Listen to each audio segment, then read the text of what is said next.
Dès le matin, les grands prêtres convoquèrent les anciens et les scribes, et tout le conseil suprême.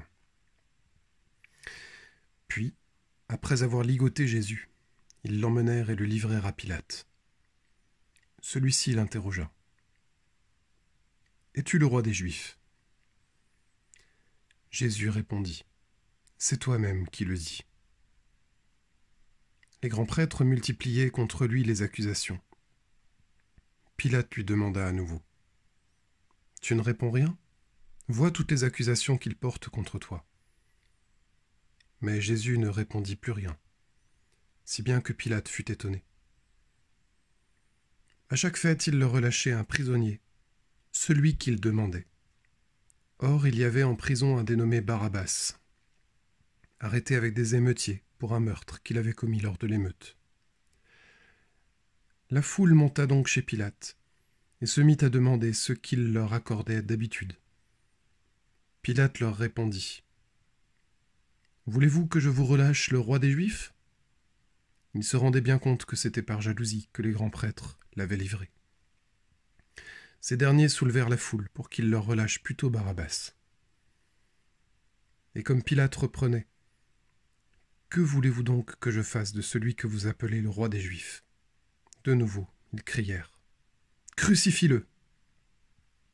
Pilate leur disait, « Qu'a-t-il donc fait de mal ?» Mais ils crièrent encore plus fort, « Crucifie-le !»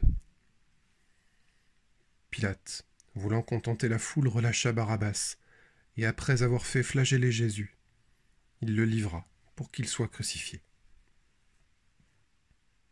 Les soldats l'emmenèrent à l'intérieur du palais, c'est-à-dire dans le prétoire. Alors ils rassemblent toute la garde, ils le revêtent de pourpre et lui posent sur la tête une couronne d'épines qu'ils ont tressée. Puis ils se mirent à lui faire des salutations en disant « Salut, roi des Juifs !» Ils lui frappaient la tête avec un roseau, crachaient sur lui et s'agenouillaient pour lui rendre hommage.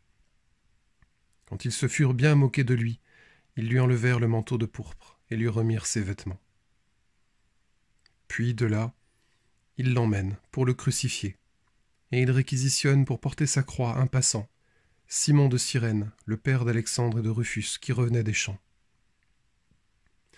Et ils amènent Jésus au lieu dit Golgotha, ce qui se traduit lieu du crâne ou calvaire. Ils lui donnaient du vin aromatisé de myrrhe, mais il n'en prit pas. Alors ils le crucifient, puis se partagent ses vêtements en tirant au sort, pour savoir la part de chacun.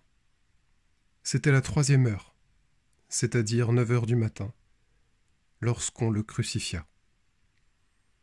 L'inscription indiquant le motif de sa condamnation portait ces mots : « Le roi des Juifs ».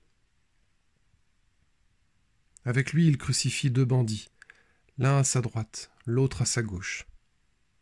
Les passants l'injuriaient, en hochant la tête. Ils disaient : « Hé, toi qui détruis le sanctuaire et le rebâtis en 3 jours, sauve-toi toi-même, descends de la croix !» De même, les grands prêtres se moquaient de lui avec les scribes en disant entre eux : « Il en a sauvé d'autres, et il ne peut pas se sauver lui-même. Qu'il descende maintenant de la croix, le Christ, le roi d'Israël. Alors nous verrons et nous croirons. » Même ceux qui étaient crucifiés avec lui l'insultaient. Quand arriva la 6e heure, c'est-à-dire midi, l'obscurité se fit sur toute la terre jusqu'à la 9e heure.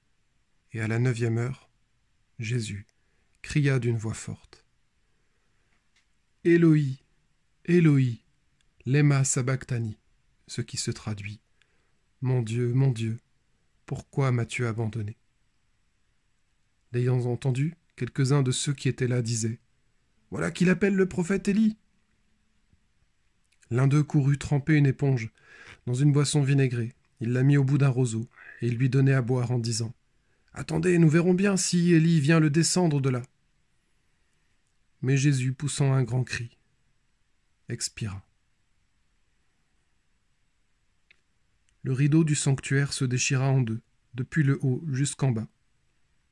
Le centurion qui était là en face de Jésus, voyant comment il avait expiré, déclara : « Vraiment, cet homme était fils de Dieu. »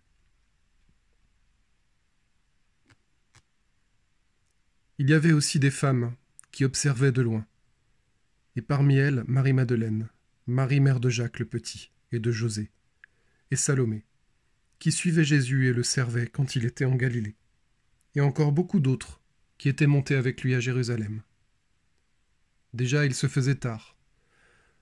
Or comme c'était le jour de la préparation qui précède le sabbat, Joseph d'Arimathie intervient.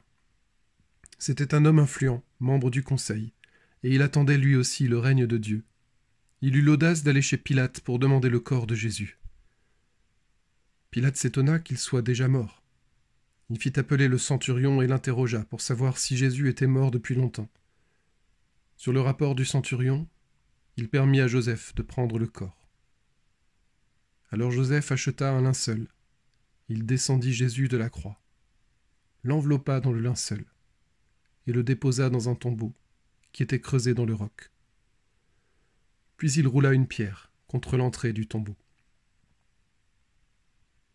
Or Marie-Madeleine et Marie mère de José observaient l'endroit où on l'avait mis.